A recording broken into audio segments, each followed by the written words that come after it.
সামনে আছেন, আপনারা দোয়া করবেন আল্লাহ যেন ওকে ধৈর্য ধারণ করে তৌফিক দান করেন। পরিবারের পক্ষ থেকে কথা বলবেন বাদল ভাইয়ের ছোট ভাই আমাদের মাসুদ ভাই। মাসুদ ভাই পরিবারের পক্ষ থেকে কথা বলবেন।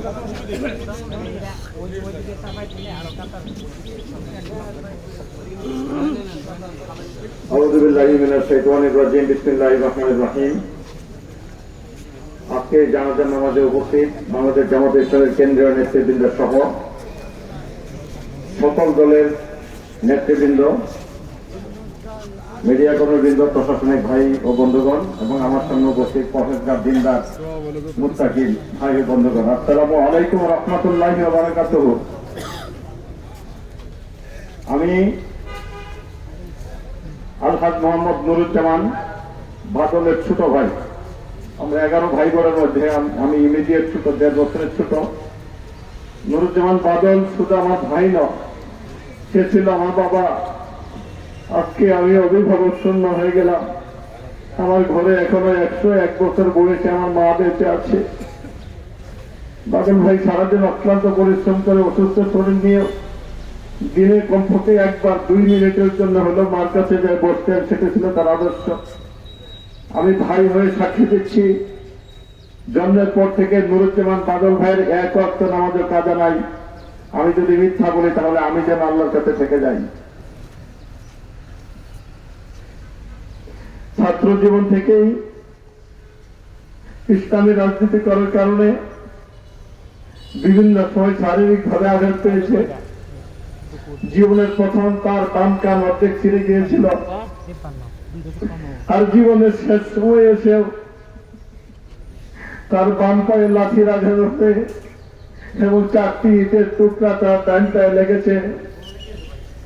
আমাকে বলেছে, মাসুদ, আমার পাগুলোতে সবসময় মোজা পরিয়ে রাখবি, কেউ যেন না দেখে।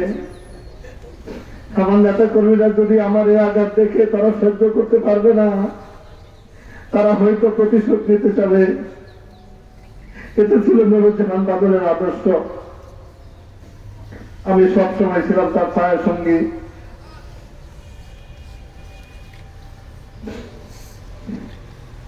আজকে বলতে দ্বিধা নাই, 1 সপ্তাহে 3 বার ডায়ালাইসিস করতে হইতো ময়মনসিংহ থেকে।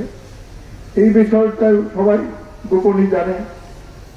আমরা 2 ভাই প্রতি একদিন পর পর রাত 2:30টার সময় চলে যেতাম, দিনের 11টার সময় বাসায় ফিরতাম। কেউ জানতো না, 2-1 জন তারা। সারা ইসলামে আন্দোলন করার কারণে আমি সবচেয়ে বেশি খুশি হয়েছি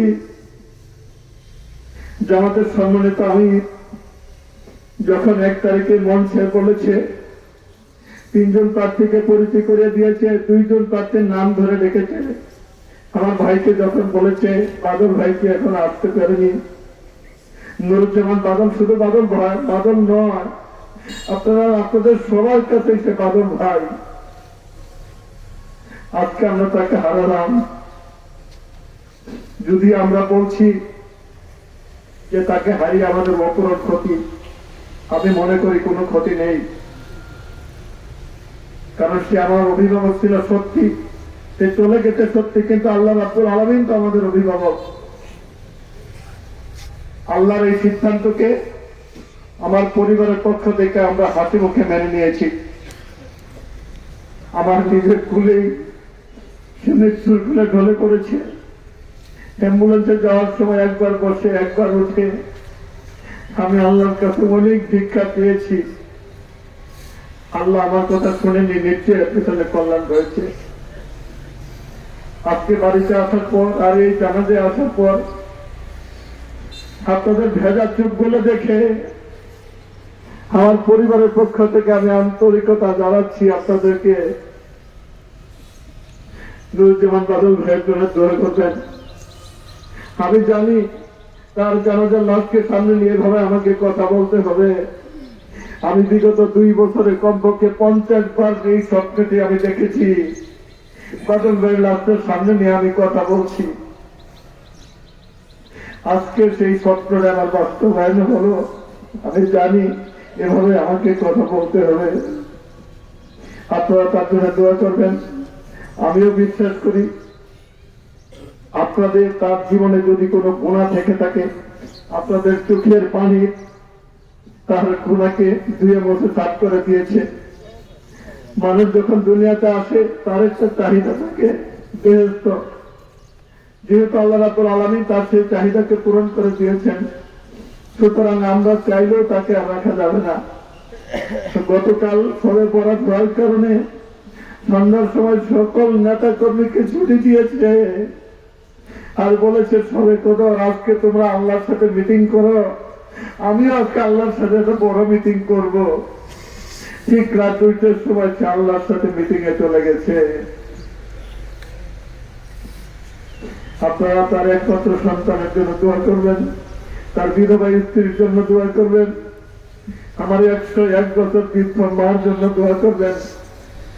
আমি পরিবারের এখন একমাত্র অভিভাবক, আমার জন্য দোয়া করবেন, আমার পরিবারের সদস্যদের জন্য দোয়া করবেন।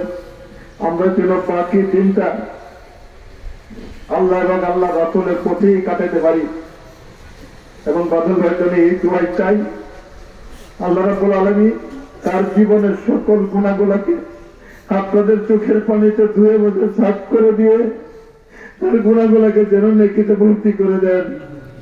তার কবরের সওয়াল জবাব যেন আল্লাহ রাব্বুল আলামিন নিজের জিম্মাদারি হয়ে যান।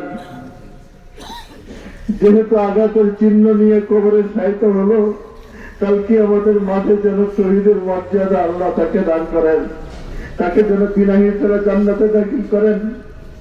আপনারা যেভাবে কষ্ট করে এখানে এসেছেন, পরিবারের পক্ষ থেকে আমি আপনাদের জন্য দোয়া করি আল্লাহ রাব্বুল আলামিন কাল কিয়ামতের দিন আমাদের সকলের গুনাহগুলোকে মাফ করে দিয়ে বেহেশতের এক কোণায় এভাবে একসাথে যেন বাদল ভাইয়ের সাথে আমাদেরকে ঠাঁই করে দেন।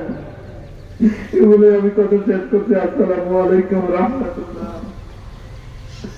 এখন আপনাদের কাছ থেকে একটু দোয়া চাইবেন আমাদের বাদল ভাইয়ের একমাত্র সন্তান নাজমুস সাকিব। আসসালামু আলাইকুম ওয়া রাহমাতুল্লাহি ওয়া বারাকাতুহু। আপনারা সবাই জানেন আমার বাবা অনেক আগে থেকেই রাজনৈতিক দলের সাথে যুক্ত। রাজনৈতিক দলের সাথে তিনি যত প্রকার ভুল ভ্রান্তি করেছেন, আপনারা তা ক্ষমা করে দিয়ে আমার বাবার জন্য দোয়া করবেন, তিনি যাতে জান্নাতের সর্বোচ্চ মাকামে নসিব হন। যে আপনারা সবাই কাতার বন্দী হন, জানাজা নামাজের